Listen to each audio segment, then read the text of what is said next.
Hello and welcome. I have a wonderful guest with me tonight. I'm pleased to introduce you to her.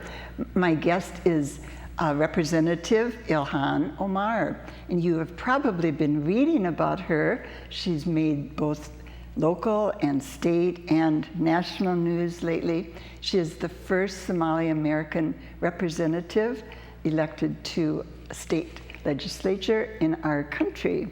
So I'm delighted she could come down. She came directly from the Capitol where she was presenting a bill. And so we're lucky to have you, and welcome to MTN. Thank you so much, Mary, and hello to your viewers. Thank you. Well, as I was telling her, we have so many things I want to ask you. And I think we'll talk about your early days in Somalia and Kenya and the refugee camp, but also your thoughts on leadership and about some of the current very tough things going on in our country right now. Mm-hmm. But let's start with some of your early days. Yeah. You grew up in Somalia, but I don't know in what area or what part. Yeah, I was born in the capital, Mogadishu. Oh, you were? Yeah, my family lived there for the earlier parts of my life, and then we moved to a smaller city, Baydabo. And I went to school there up to 4th grade, and was living there when the war began.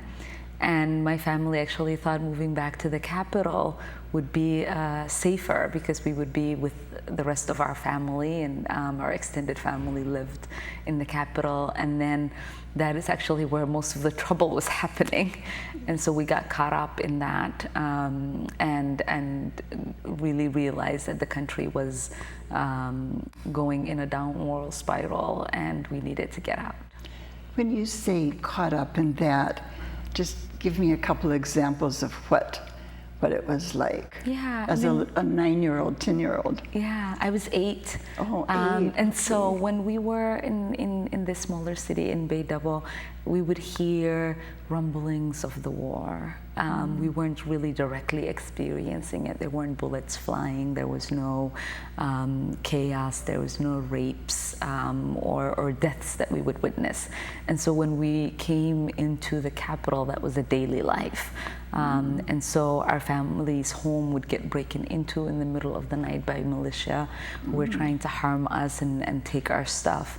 And so we can kind of see the war and experience it. Yes, for sure. And our family knew that this wasn't the kind of war that was going to end anytime soon, and that if they wanted to assure the safety of the children and the elderly, that we needed to leave. Well, that sounds, thinking of what life is like here for children, it just sounds so difficult and so scary. And you were raised primarily for most of your childhood by your father and grandfather, right? Because your mother had died. Yeah. So that's another stressor and a hard part of your life. Yeah, I mean, I was lucky enough that when my parents got married, they decided to live with her parents. And so my grandfather and my great-grandmother and my aunts and uncles were so much part of my upbringing. So the real extended family. Really extended family. And so a lot of my aunties and uncles are like siblings to us. We were raised in the same home. And so I grew up in a huge family, felt very protected and sheltered and cared for, and really knew what loss was when we had to leave and live in a refugee camp where a lot of my daily needs as a child weren't met. So you went to Kenya? Yes. To the refugee camp. Who went with you? Everybody. Oh, the whole family? Yeah, everybody together. did. My siblings, my father, my grandfather, his children, his in-laws, my mother's uncles and aunties, So everybody went. That would help, wouldn't it, to have a community? Yes. A family and a community. Yeah, I mean, it made, I think, life in the refugee camp a little bearable. Because we had everybody with us, we were going through the struggle together. We weren't alone, and that made the difference for me coming to the U.S. because I was separated from them. In the U.S., we only came with our immediate family, and it took about a year for us, 2 years for us to reconnect with my grandfather and the rest of the family. So that was maybe emotionally harder. Oh yes, yes. Was it? Yeah, when we came the here, refugee camp years. When we came here, I was 12. So going through such a vulnerable age going too, through isn't it? life and becoming a teenager. My siblings are much older than me in age, so they didn't really experience teenagehood in the United States. Also, when we arrived, I was the only one that was entering middle school, and so experiencing that also is a new experience, and learning the language. I didn't speak any English when I arrived. Yes, I read that. Yeah. But I read that you learned English so rapidly. Yeah. Is it true? In 3 months, you became able to pretty feel much comfortable? fluent. My grandfather, both had experience learning different languages, and so they were very much encouraging in the process of learning. And so my dad would actually say that in conversation we would learn English faster, and so we didn't have people to talk to us in English or to practice with us, so he made us practice with the TV, and so we watched TV with the closed captions on because we knew how to read and write. And so we would practice saying the words back to one another and trying to form sentences. And that was helpful in us rapidly learning the language, immersion, but also wasn't it? but also not really developing an accent. Even my siblings, who are much older than me, don't really have an accent, even though they say that if you learn English at an older age, you tend to develop an accent. But because we were listening and speaking, it was easy for us not to develop a thick accent, at least. You went first from Kenya to Virginia? Yes. And then came to Minnesota. Yeah. And did you come to Minnesota because we are known for being a good state for Somali folks, or what brought you here? Yeah, when we came, actually, there weren't a lot of Somalis. We came because because this was a state that was known for its educational opportunities. It was top in the nation for education, and there was going to be economic stability. My dad had heard that it was going to be easy for him to get a job and make a living wage and be able to care for us. And so and then the people were also nice. It was cold, but the people had a warm heart and a welcoming heart. And so we decided to make the transition to move here. And my grandfather and the rest of the family were settled in Iowa, actually. And so they also came, and we were able to all be reunited and live together in the high rises in Cedar Riverside. Okay, right, in Cedar Riverside. Yeah. And now that is part of your district now. It is. For 60B, right? Yeah. It wasn't back then, but it is now, yeah. Yeah, so congratulations. In the fall of 2016, you became you were elected and took over Phyllis Khan's role and position. Yeah, big shoes to fill. Big shoes to fill. How are you finding? You've been, meeting a small amount of time now. We are taping, I should tell you, on March 6th of 2017. So how are you finding being a legislator in these early days? Yeah. How do you like it so far?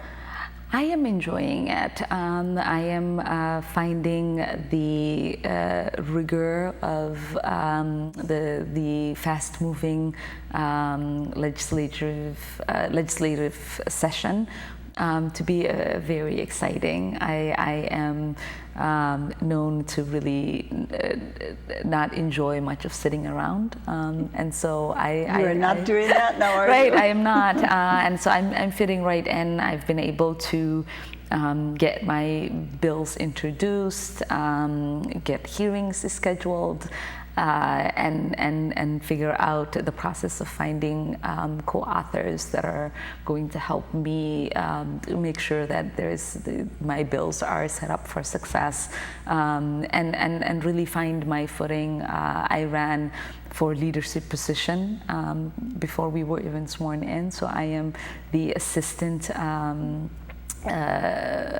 deputy minority leader.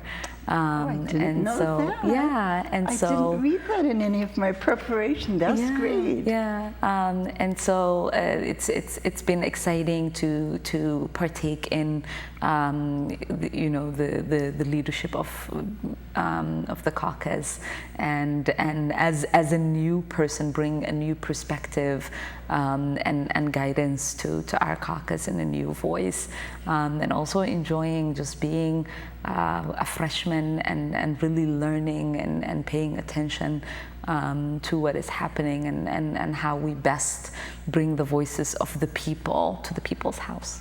I would assume the other legislators give freshman legislators some, period of grace where you can make mistakes and you can ask questions and you can kind of get, traction. Yeah, But I'm not sure if that maybe is not. if that is the Maybe case. not. Maybe they expect big things fast. Right. I'm wondering if you personally feel a lot of pressure because of being the first Somali legislator, because of all the national attention you've gotten. Yeah. She's been on the Today Show, and People magazine has interviewed you. Is there some sense of stress and pressure because of that? Yeah, I mean, there is a lot of pressure. There's a lot of pressure to make sure that everything I do is done right, so that those who come after me are set up for success themselves. When you are a trailblazer, you want to make sure that you're doing things the right way, so that the doors that you plan to open aren't closed for the future generation to follow. And so I take that responsibility very seriously. I have a daughter who's 14, who's very much interested in politics and in leadership, and so I want to set an example for her, that that you need to work hard, that you need to present yourself a certain way, and that you need to collaboratively work with people in order to further the common good.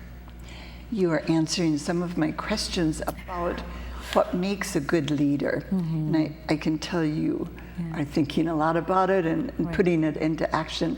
But what would you say at this point do you think is the most important thing for being an effective leader in this role you're in now? And you've been in other leadership roles earlier in your career. But and I think the biggest, important role for a leader is to listen.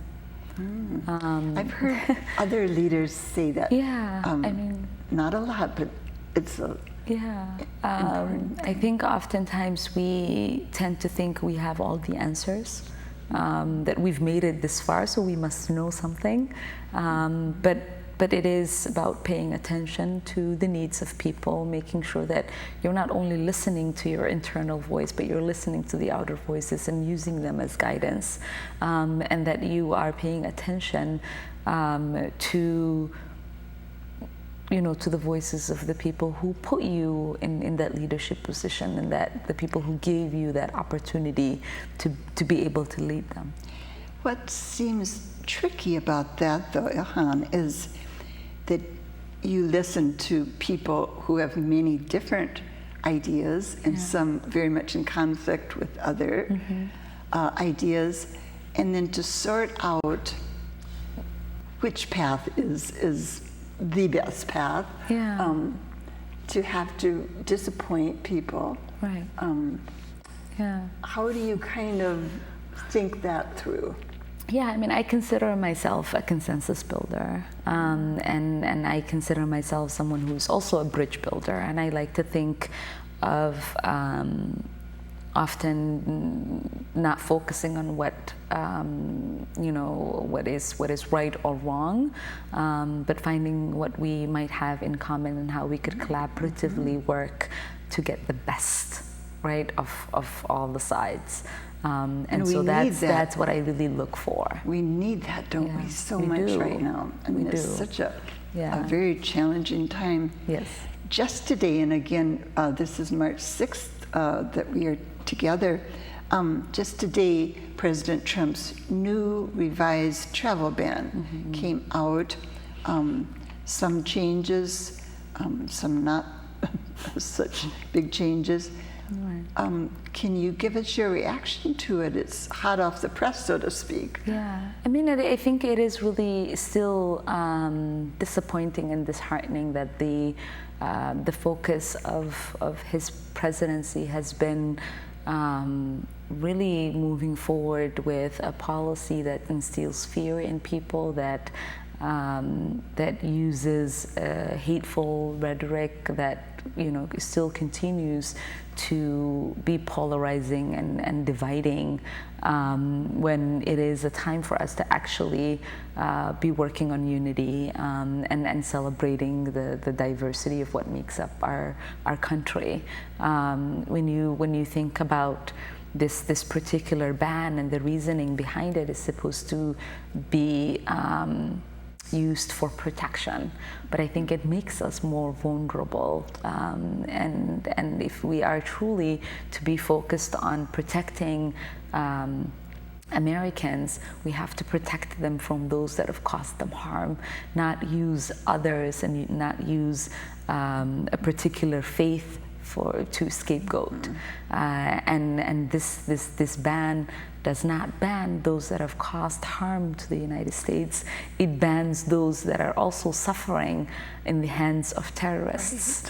Right. I mean, I have read and understood that no refugees have become terrorists in our country. Especially no refugees from any of the 6 countries right now that are banned. So it doesn't make sense, does it, in logical ways? No. And I think it is really sad that the American people are not seeing it. And we have to do a lot of work in educating people. We have to make sure that we're having conversations, and we have to make sure that we are not silent in this process and allow fear to get the best of us, because we know what happens when we allow fear to lead us. It leads to a more dangerous world, and this particular ignorance that this administration has shown is really dangerous, and the people need to pay attention, and they need to be aware that these particular policies are not going to lead our country into safety. They are going to make our country really more vulnerable. It's really the opposite from what you understand, and Yes. I believe too. And do you think there's a direct connection in between these kind of restrictive policies and more development of young people abroad saying, America is not a good country, and more hate develops, more disappointment? Yeah, I mean, I think this creates enough PR for the bad people to use for recruitment. What we want to be doing, if we are actually serious about protecting Americans, is to make sure that we are winning the war in messaging. We are winning this war in making sure that we're sending the correct message, a message that is that we are really serious about the protection of this country. We are really serious about moving towards peace and justice, and that we are really serious about protecting those that are vulnerable. I have been surprised as it sounds you are too, that so many people are misunderstanding what seems to be Right. logical, but see it in a different way. Right. How do you think, as a person now who's got more power and influence, how do you think we do communicate to those who are fearful and who are wanting to put up walls? And do you have thoughts on how to reach those people? Yeah, Because you know how to reach people who are more like-minded, you know, but those who think very differently, it's very hard to communicate, isn't it? Yeah, I mean, what has happened, I think, for a long time is that we've relied on getting information out through the media, and what happens, unfortunately, is that media has become so focused on sound bites.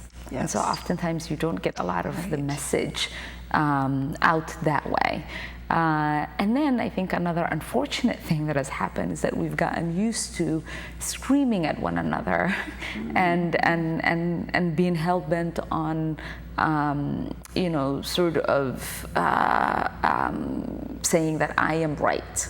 And what needs to happen is that we need to start having conversations through compassion, and we need to understand that if you want to be heard, you also have to try to hear the other person. Here's where your wonderful idea about listening comes in, right? Right, and that my desire to be heard is the same desire that someone else has. And that my ideas that I think are so perfect are also, you know, the same as someone else's ideas that they think is perfect. And so I need to be willing to listen to their ideas in order for them to listen to mine. And oftentimes that doesn't really happen. And so what I encourage people to do is for them to start having conversations, not to think, you know, to talk with one another, not talk over each other, not to go into a conversation trying to win that argument, but to try to actually like really go in trying to understand the other person's point of view, and you know, and I think that is the art of a conversation is for you to try to make sure that you are hearing the other person and they're hearing you and you're really listening for what they're trying to say. And I think it is a tool that I use as a parent because oftentimes I know what I want my kids to do. Right. And so in order for me to try to get them to do the things that I need them to do, I need to also listen to them. A good analogy, right. Isn't it? Because it can be very they also have their own ideas. Challenging, Yes. of course. Yes. And you have 3 children. Your 8th grade daughter is your oldest. Yes, she's 14. And I read she's a debater. She is. A winning debater. She is, and she's constantly challenging me, so. She's a good debater. Yes. And then how old are your other children? 11, my son, my middle child is 11-year-old. He's in 5th grade. And then our baby girl is 4 years old. I think, you know, as you were telling me earlier, sometimes you don't even have time for lunch. How, just in a nutshell, we only have a few minutes left, but how do you juggle the demands of being a mother of 3 and a wife and a legislator? I mean, I got lucky. I have a really wonderful partner who actually, you know, takes this idea of co-parenting seriously. Good. And right now it's 75% one side. It's really not equal parenting, but he doesn't fuss about it, so that's good. Good. And they understand. They have been around and along, in my journey, in my involvement in politics, and so they get what is happening and why I'm doing this, and they understand what session means. And probably not the 4-year-old, but the 11 and I mean, even Ilwat, she says, "Mom is changing the world. Mom is busy changing the world." And so she, you know, she wakes up super early because she knows I'm going to leave for work before they all wake up, and so she tries to make sure that like she gets in a couple of moments to cuddle and and to have conversations, and so they try to make sure that I am covered that way, so they make it easy. Wonderful. Well, what you and your partner are doing must be good communication to bring them along like that.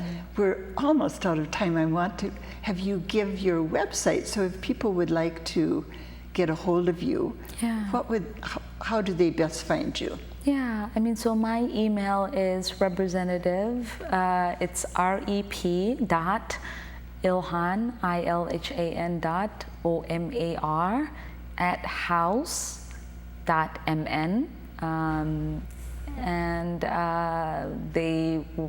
I think it's like Minnesota House website is where they can find information. Okay. But they can also find information at our my campaign website, which is ilhanomar.com.